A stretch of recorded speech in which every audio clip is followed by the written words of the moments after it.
Bom, é um prazer estar aqui hoje. É uma honra ter sido convidado para participar desse seminário. Eu estava comentando que o grupo de pesquisa tem 21 anos, dos quais eu participei direto ou indiretamente de 19.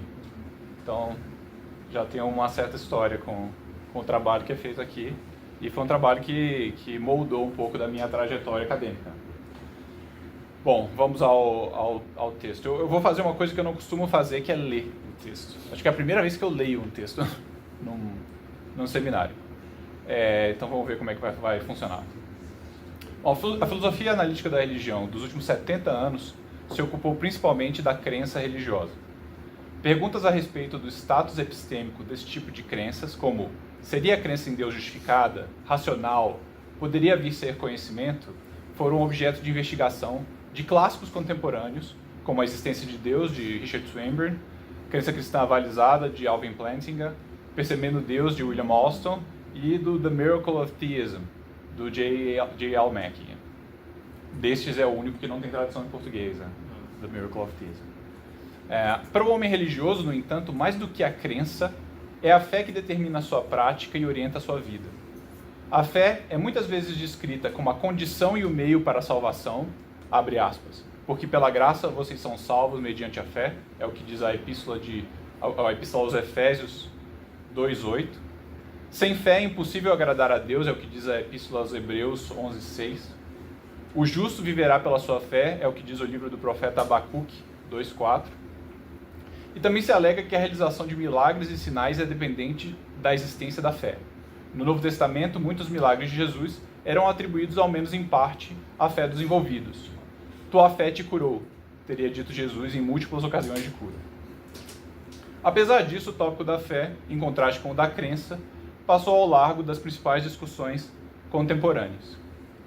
Essa lacuna tem sido preenchida na última década, em especial com diversas análises sobre o conceito de fé, o que motivou a criação de uma espécie de subdisciplina da epistemologia da religião, chamada em inglês de Pistology, o nome derivado da palavra grega para fé, pistis, que poderia ser traduzido diretamente para o português como pistologia, como falou Agnaldo, mas não se é algum grau de deselegância em português. O objetivo desse trabalho será expor e discutir uma parte da produção recente sobre a fé. Faremos algumas considerações sobre o conceito geral de fé, a sua natureza e seus objetos. E em seguida trataremos do relacionamento entre fé e crença, em especial sobre se fé implica ou não crença. Por fim, falaremos sobre a noção de fé salvadora em conexão com a questão anterior. O que é fé? Fé envolve certas atitudes ou ações que importam um compromisso de confiança em relação a algo ou alguém. A primeira coisa a ser notada é que fé é intencional no sentido de que é direcionada a um objeto. Quem tem fé em pessoas, instituições, coisas, proposições. Diante de uma crise social, é comum as pessoas dizerem algo como: tenho fé nas instituições democráticas. Na final de um campeonato, costumamos dizer: tenho fé que meu time vai trazer esse caneco. Durante um período de doença que nos acomete ou alguém da nossa família, alguém que amamos, é usual dizer: tenho fé na sua completa recuperação. Ao celebrarmos um contrato importante, exibimos a fé de que a outra parte cumprirá a sua parte no acordo. Ao sairmos de casa para fazer uma viagem de carro, demonstramos fé na infraestrutura rodoviária e na qualidade de fabricação do nosso veículo. A fé é essencial nas relações humanas. Quando fazemos amizades, confiamos em nossos amigos os nossos segredos e aspirações, e temos fé de que eles desejam o nosso bem, assim como nós desejamos o bem deles. Quando formamos uma família, colocamos um grau ainda maior de fé na outra pessoa, com a qual passamos a compartilhar uma vida comum, incluindo intimidade e patrimônio. Por essa razão, a fé é usualmente considerada uma virtude. O apóstolo Paulo inclui fé entre as 3 grandes virtudes chamadas teologais, ao lado da esperança e do amor. Por outro lado, houve quem visse nela um vício. Mark Twain tem uma definição jocosa de fé, que, segundo Mark Twain, ter fé é acreditar naquilo que se sabe não ser verdade. Além disso, fé parece envolver riscos. Mais fé é requerida quanto maior a incerteza envolvida e quanto mais se tem a ganhar ou perder. Na realidade atual brasileira, em que as apostas esportivas têm se tornado uma questão de saúde pública, o vocabulário sobre fé talvez seja mais utilizado nesse contexto do que no contexto religioso. Fazer uma fezinha diariamente é costume para milhares de brasileiros. Já que viver é um negócio perigoso, como dizia o Riobaldo do Guimarães Rosa, muita fé é necessária para a vida. Como a religião envolve decisões capitais sobre vida e morte, é realmente de se esperar que a fé tenha bastante espaço nesse domínio. Outra característica usualmente associada à fé é a resistência a obstáculos ou a perseverança. Uma pessoa de fé é aquela que não desiste da sua ação ou projeto, mesmo diante de óbices ou oposição. Por exemplo, o empreendedor que tem fé no seu negócio persiste nele, mesmo após um tempo de prejuízos. Um cônjuge que tem fé no seu casamento suporta uma certa quantidade de dissabores e conflitos antes de dissolvê-lo. Um aprendiz de um instrumento musical que tem fé no método de ensino insiste nos processos mesmo quando está empacado num certo nível de habilidade. Daniel Howard Snyder e outros pistólogos chamam essa propriedade da fé de resiliência. Porém, como nota William Lane Craig, resiliência é uma característica de materiais físicos que consiste na tendência em retornar à sua forma original após serem submetidos a alguma deformação elástica. Ou seja, é aquela coisa que dobra, mas depois quando a pressão sai, ela volta para o formato original. Assim, a metáfora não parece adequada, já que o que se quer dizer não é que a fé se descaracteriza ou deixa de existir como obstáculo e depois volta, mas sim que ela permanece firme mesmo com a pressão. Bom, dado esse brevíssimo e certamente incompleto delineamento, podemos fazer algumas distinções importantes. Bom, a fé pode ser religiosa ou não religiosa. O que vai definir uma ou outra é o objeto intencional da fé. A fé que possui como objeto intencional algo pertencente ao domínio religioso pode ser chamada de religiosa, e as demais serão não religiosas. Isso é importante porque mostra que se trata de um assunto que vai além dos limites da filosofia da religião, tá? Muito embora ela tenha sido tratada mormente por filósofos da religião. Bom, a fé pode ser proposicional ou não proposicional. Assim como há crença que e crença em, podemos ter fé que e fé em. Retomando os nossos exemplos anteriores, alguém que tem fé que seu time vai ganhar o campeonato tem fé proposicional. Alguém que tem fé nas instituições democráticas tem fé não proposicional. Muitas vezes a fé não proposicional parece implicar também alguma fé proposicional. Então, alguém que tem fé na infraestrutura rodoviária terá também fé que a sinalização de trânsito estará em bom estado, que as pontes e os viadutos suportarão o peso do seu veículo, enfim, entre outras proposições. A fé pode ser uma atitude ou um ato. Atitudes, em contraste com atos, são estados mentais. Atos de fé, como de casar-se, celebrar um contrato ou fazer uma viagem de carro, como foram exemplificados assim, são atos de fé. Já a fé proposicional se caracteriza como atitude, assim como a crença, a descrença e a suspensão são atitudes proposicionais. Como nosso trabalho se insere em filosofia da religião e tratará principalmente do relacionamento entre fé e crença proposicional, deixaremos de lado um pouco a fé como ato e também a fé não religiosa e também a fé não proposicional. Há certo consenso de que fé proposicional envolve ao menos 3 dimensões. A primeira é cognitiva. Aquele que a possui precisa ter uma postura cognitiva positiva, para usar a expressão do Howard Snyder, em relação à proposição a qual ela se refere. Que tipo de postura seria essa, contudo, é um objeto de grande controvérsia. Classicamente, essa postura foi identificada como a própria crença, né? Então, classicamente se pensava que quem tinha fé tinha crença. Quem tinha fé que tem crença que. Então, Agostinho, Tomás de Aquino, os reformadores como Martinho Lutero e João Calvino, todos afirmaram que a fé envolvia uma crença. Mais recentemente, no entanto, um grupo bastante expressivo de filósofos tem defendido que algo menos do que a crença pode ser suficiente, como a avaliação da proposição como mais ou menos provável, ou mesmo a mera aceitação ou assentimento. E a gente vai tratar um pouco do que significa assentimento ou aceitação mais adiante. E o segundo elemento é conativo. A fé implicaria uma avaliação positiva da proposição do ponto de vista axiológico. Desse modo, se temos fé em uma proposição P, pensamos que seria bom se ela fosse verdade. E desejamos que ela fosse o caso. Não parece fazer sentido dizer que temos fé que P, mas que esperamos que ela não seja o caso. Se alguém nos dissesse que tem fé que seu time vai ganhar o campeonato, mas que deseja que ele não ganhe, pensaríamos que há algo errado na forma como essa pessoa está usando os termos. Uma reação apropriada à descoberta de que a proposição na qual punhamos fé era, ao fim e ao cabo, falsa, é o desapontamento e a frustração. Caso essa tese seja verdadeira, a tese de que a fé envolve a avaliação axiológica positiva sobre o que se crê, sobre o que se tem fé, é um corolário interessante, eu nunca sei falar essa palavra, corolário, bom, enfim. É interessante que se segue que não é possível ter fé em Deus e ser um antiteísta. Né? Antiteísta é a tese de que se Deus existir é um estado de coisas ruim ou não desejável. Então, se alguém tem fé em Deus, ele não pode ser um antiteísta.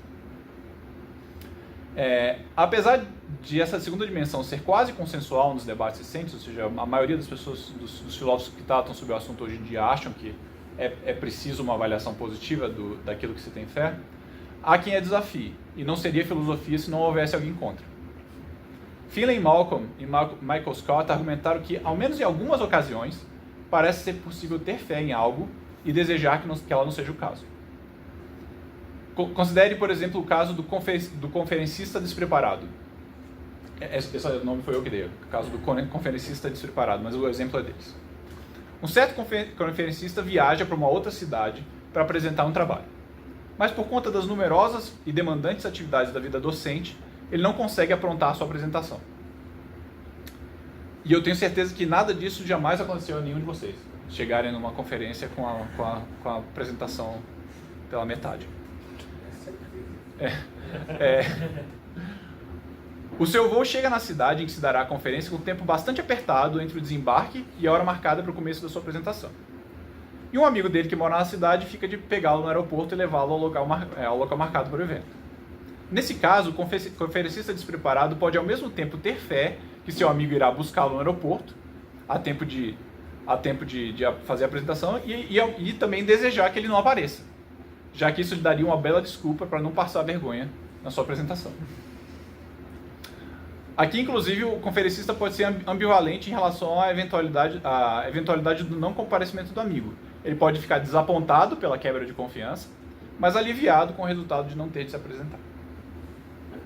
E um exemplo religioso seria do fiel que deseja fortemente que ninguém vá para o inferno, mas que tem fé que o inferno existe e é ocupado por seres humanos. Muitos cristãos são universalistas esperançosos, ou seja, têm a ideia de que tem a esperança de que todas as pessoas sejam salvas no final das contas. Mas ainda assim elas continuam a crer, mediante a fé, de que a proposição de que há um inferno e que há pelo menos algumas pessoas que vão para o inferno. Né? Então nesse caso você teria outro exemplo de ter fé que P, mas ao mesmo tempo não desejar que P fosse o caso. Bom, apesar da força dos contra-exemplos, tendemos a nos filiar entre aqueles que afirmam o aspecto conativo da fé. Contra Finlay e Scott, podemos perceber que em ambos os casos há algum tipo de positividade axiológica que pode ser identificada nas proposições sobre as quais se tem fé. No caso do conferencista despreparado, o que se verifica é que ele não se deseja expor a vergonha de se apresentar sem a devida preparação. O que a falta de carona lhe proporcionaria seria a desculpa adequada para não se apresentar. Mas ele de fato deseja que seu amigo cumpra com a sua promessa. Ou seja, ele deseja que o amigo dele seja um bom amigo e cumpra com o combinado. No caso do universalista esperançoso, embora ele não queira que exista um inferno ou que haja pessoas nele, a crença faz parte de um sistema de crenças religiosas, essa sim, que ele deseja que seja verdadeiro como um todo.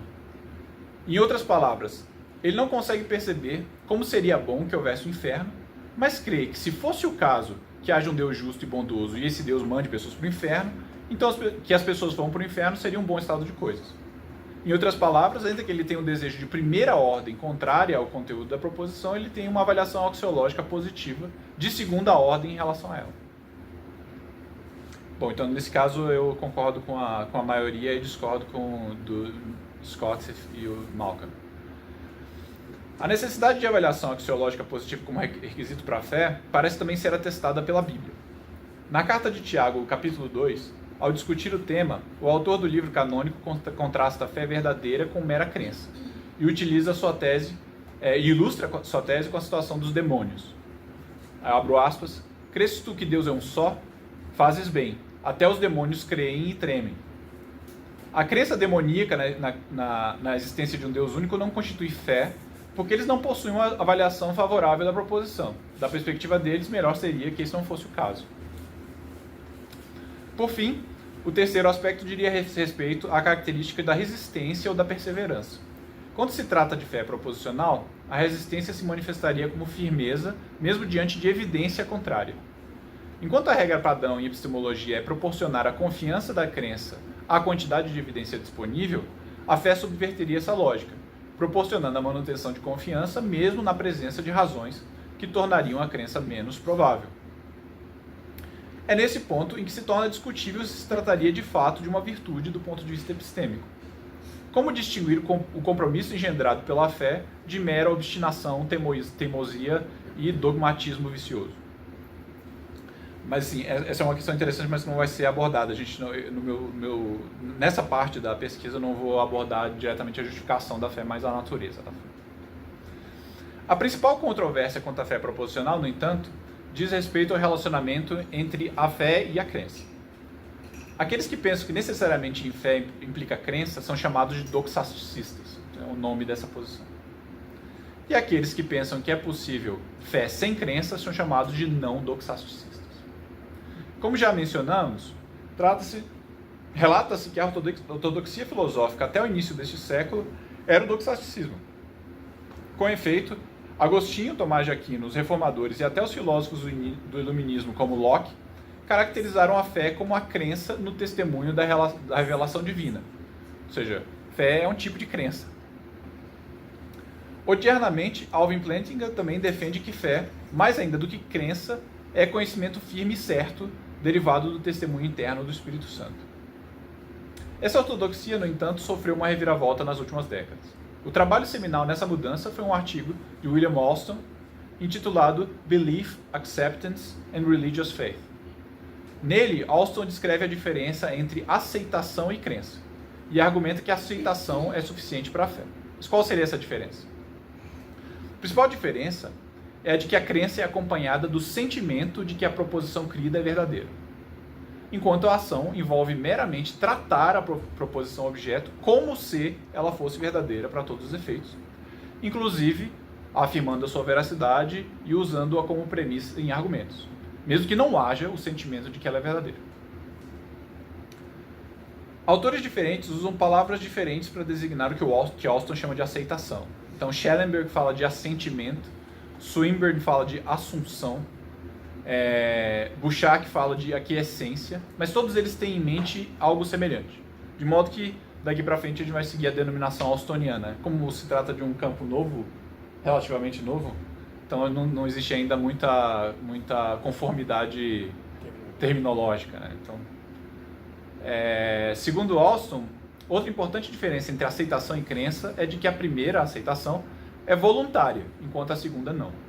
Alston adere à tese do involuntarismo doxástico, ou seja, a tese segundo a qual as crenças que temos não estão sob nosso controle.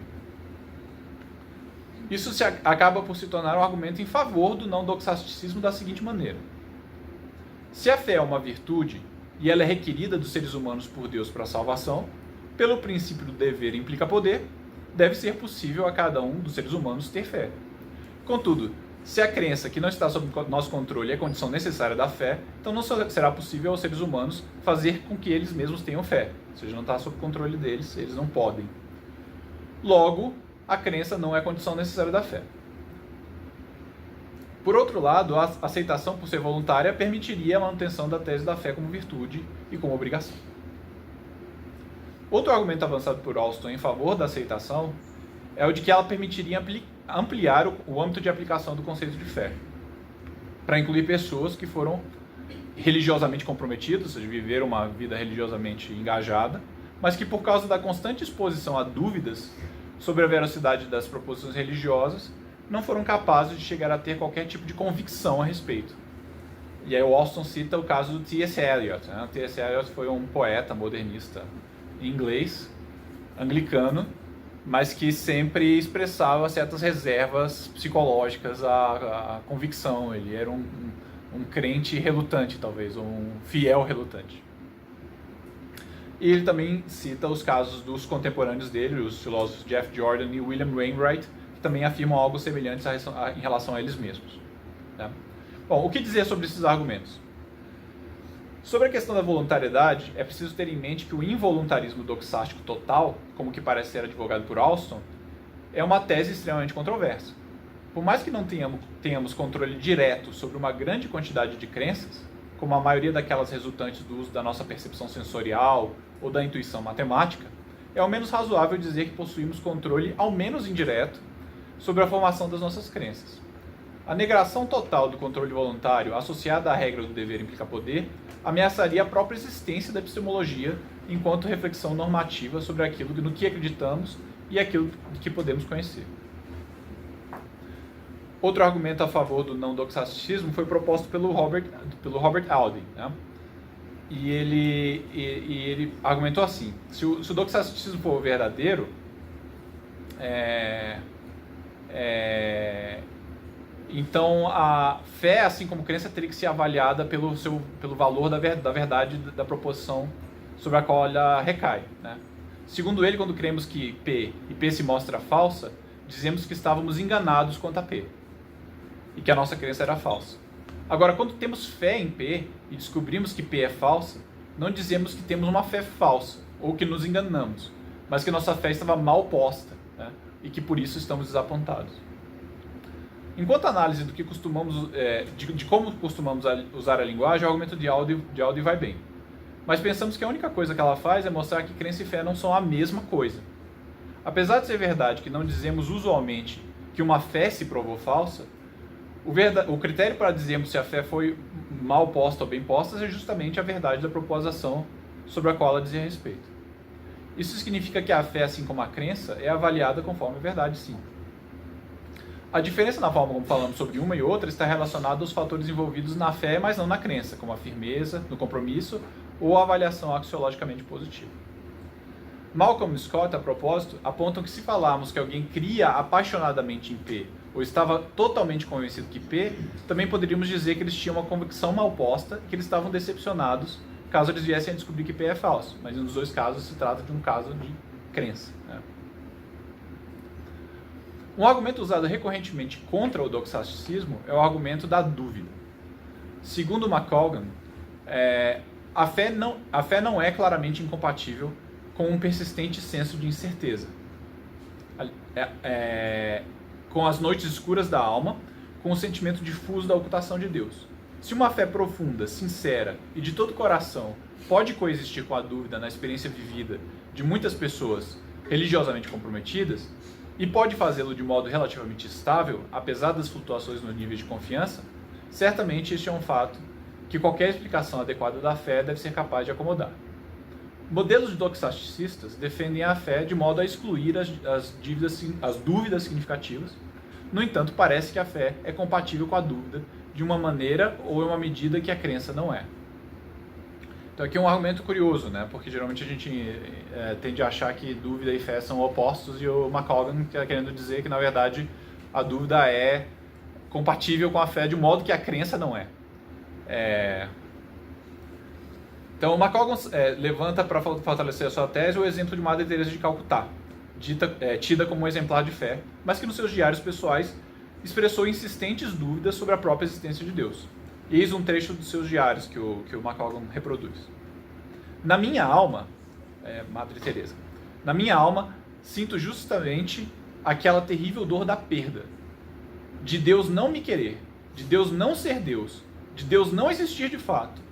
Jesus, por favor, perdoa minhas blasfêmias, disseram-me para escrever tudo. Essa escuridão que me envolve por todos os lados, não consigo elevar minha alma a Deus, nenhuma luz, nenhuma inspiração entra na minha alma. Falo de amor pelas almas, de um terno amor de Deus, palavras passam pelos meus lábios e anseio, com um profundo anseio, acreditar nelas. Para que trabalho? Se não houver Deus, não pode haver alma. Se não há alma, então Jesus, tu também não és verdadeiro. Então, formalizando o argumento da dúvida, teríamos o seguinte: S pode ter fé que P e duvidar que P. S não pode duvidar que P enquanto acredita que P. S pode ter fé que P e não acreditar que P, parte de 1 e 2. Portanto, ter fé que P não requer acreditar que P. Uma primeira coisa a se notar sobre esse argumento é que a dúvida pode vir em graus. um certo grau de dúvidas parece ser compatível com a crença, o que tornaria a segunda premissa falsa, a premissa que diz que é impossível ter dúvidas e crer. Por outro lado, mesmo os não doxasticistas afirmam que é necessária uma postura cognitiva positiva para com a proposição objeto, de modo que as dúvidas que levassem à descrença, ou seja, a crer na falsidade, seriam incompatíveis com a fé. Assim, o proponente desse argumento tem que tomar dúvidas como aquelas que seriam suficientes para gerar a suspensão da crença. Então, essa é o tipo de dúvida que o argumento tem que ter em mente ao ser formulado. As dúvidas que geram suspensão. Mas será verdade que alguém que suspende a crença em P não pode acreditar que P? Conforme apontam Malcolm e Scott, claramente podemos suspender e crer ao mesmo tempo. Vide o caso de alguém que crê que Pelé é o maior jogador de futebol de todos os tempos, mas suspende o juízo sobre Edson Arantes do Nascimento é o maior jogador de futebol de todos os tempos. Essa situação é possível quando o crente não sabe que Pelé e Edson Arantes do Nascimento têm o mesmo referente. Então esse é um caso, uma situação kripkiana, um sujeito pode acreditar que Pelé é o melhor jogador de todos os tempos e ao mesmo tempo não fazer a menor ideia se Edson Arantes do Nascimento é o melhor jogador de todos os tempos, muito embora as duas sentenças expressem a mesma proposição. Mas para além de casos como esse, a la Kripke, parece haver bastantes casos da vida real em que pessoas não só são capazes de crer e suspender, mas também crer que P e crer que não P. A racionalidade, pelo menos tendo por base a lógica clássica, levaria à conclusão de que não podemos ter crenças contraditórias. Mas esse poder é normativo e não fático. As pessoas nem sempre são racionais. E podemos verificar que muitas vezes elas possuem crenças contraditórias. Os proponentes desse argumento falham em notar que mesmo crenças tidas racionalmente podem enfrentar um grande grau de dúvida. Ou seja, eu posso ter um grau significativo de dúvida e ainda assim crer. Há casos em que a dispersão das probabilidades e uma escolha forçada, em casos em que há uma dispersão de probabilidades e uma escolha forçada, os casos do tipo do William James no The Will to Believe, pode ser racional manter uma crença em uma proposição que avaliamos, mesmo que ela tenha probabilidade inferior a 0,5. É um caso típico jamesiano, se você está num lugar que está pegando fogo, e tem 3 portas, você não tem nenhuma informação muito boa sobre qual porta leva para a saída que vai te levar para fora do incêndio, o William James argumenta que, é possível eu ter uma crença racional e que alguma dessas portas vai me levar para a saída e escolher uma, e essa é a porta que leva para a saída. Mas nesse caso, sem a informação, certamente a probabilidade que eu tenho para avaliar se a porta me leva para o fim, para a saída, é menor do que 0,5. E se a aposta de Pascal for um bom argumento para a existência de Deus, então será racional crer nele, mesmo que haja desafios evidenciais extensivos. Então a aposta de Pascal diz que as vantagens da crença em Deus, elas sobrepõem fortemente qualquer tipo de objeção epistêmica que eu possa ter à crença, de modo que mesmo uma crença, uma probabilidade muito baixa, tendo em mente as recompensas que você teria, pode gerar uma crença racional. Então você poderia ter uma crença racional sobre alguma coisa que a gente tem dúvidas severas a respeito. Bom, curiosamente, no caso de Madre Teresa, é importante notar que a dúvida, a dar créditos ao seu relato, não levava a suspender a crença sobre Deus, mas positivamente a negá-la. Quer dizer, as dúvidas que Madre Teresa expressa é que ela tinha dúvidas, as dúvidas dela levavam ela a crer que Deus não existisse. Ela tinha momentos em que ela pensava que Deus não existia. Então, o caso de Madre Teresa não parece ajudar o não doxasticista.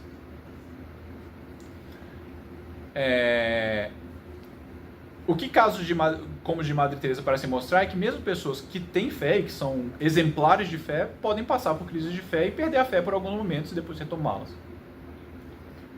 Outro argumento bastante utilizado pelos não doxasticistas faz uso da forma como empregamos a nossa linguagem natural, na linguagem natural, o vocabulário relacionado à fé. Então a Lara Bouchak, que é uma das psicologistas, afirma que dizer eu não sei se X, eu não tenho ideia se creio que X é verdade ou não, mas tenho fé que X é uma construção linguística bem formada. Então seria uma construção linguística bem formada você dizer, bom, eu não sei eu não sei se o meu time... Eu não acredito que meu time vai ganhar amanhã, mas eu tenho fé. E ela fala, bom, essa frase parece ser bem formada, parece que não tem nada de errado com ela, né? E isso serviria como evidência para dizer que é compatível não crer e ter fé. O principal problema desse tipo de argumento é que a linguagem natural nem sempre é um bom guia para a aplicação de conceitos. Ao falarmos em contextos informais, frequentemente usamos vocábulos de forma relaxada. É comum dizermos, não há nada na geladeira, quando na verdade queremos dizer que não há nada que nos apetece comer na geladeira. E mesmo quando de fato não há produtos comestíveis na geladeira, ainda assim seria literalmente falso dizer que não há nada lá.